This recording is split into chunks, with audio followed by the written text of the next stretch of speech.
લક્ષ્ય ન્યૂઝ, એક નજર, એક લક્ષ્ય.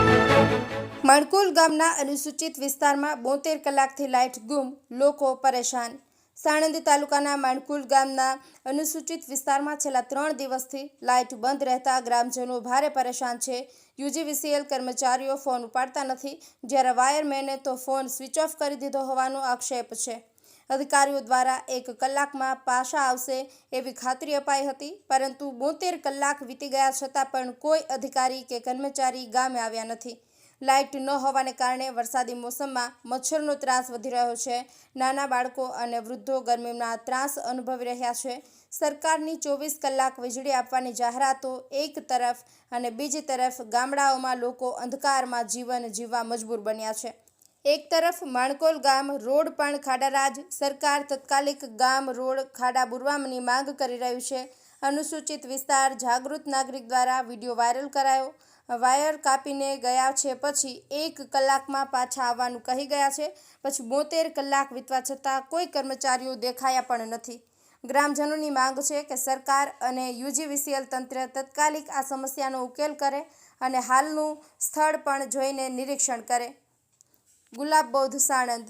જે આ વિડીયોમાં બતાવવામાં આવ્યું છે કે આ વાયરનું કનેક્શન અહીંથી વણકરવાસમાં પહોંચે છે. એ વણકરવાસનું જે વાયરનું કનેક્શન છે અહીંથી જ દૂર કરવામાં આવ્યું છે. આખા ગામમાં લાઇટ છે, ખાલી એક વણકરવાસ જ એવો છે કે જ્યાં લાઇટ નથી. તમે જે જુઓ અહીંયા આ વાયર અહીંયા કટિંગ કરી મૂકવામાં આવેલ છે. આ વાયર અહીંથી વણકરવાસમાં જાય છે, એ જ બંધ કરવામાં આવ્યો છે. બાકી હરેક જગ્યાએ લાઇટ છે, પણ વણકરવાસમાં જ લાઇટ નથી. અને 72 કલાકથી લાઇટ કે પાણીની કોઈ સુવિધા નથી. બરાબર. સાણંદ તાલુકાનું માણકોલ ગામમાં વણકરવાસમાં છેલ્લા 72 કલાકથી લાઇટ છે નહીં. અને જેબીમાં અમે ઘણી બધી કમ્પ્લેનો કરી છે. હોવા છતાં કોઈ પણ અધિકારી અહીંયા આવતા નથી. અને છેલ્લા 72 કલાકથી વણકરવાસના જે મોહલ્લો છે તેમાં લાઇટ છે જ નહીં. જેમાં તમે વિડીયોમાં જુઓ તો નાના બાળકોને સુવા માટે અને તેઓને કોઈ પણ મચ્છરની એની બીમારી થાય તો એનું જવાબદાર અધિકારી કોણ?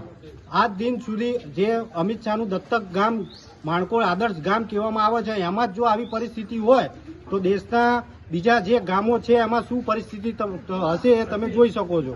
છેલ્લા 72 કલાકથી એક પણ અધિકારી કે યુજીવીસીએલના એક પણ કર્મચારી માણકોલ ગામમાં વણકરવાસનું કોઈ જોવા માટે આવ્યું હોય એવું પણ બનેલ નથી. જેથી કરીને અમારા સોશિયલ મીડિયા દ્વારા સરકારને અને ગુજરાત સરકારને અમે જાણ કરીએ છીએ કે આ જે હાલાકી પડી રહી છે એનું તાત્કાલિક નિરાકરણ આવે.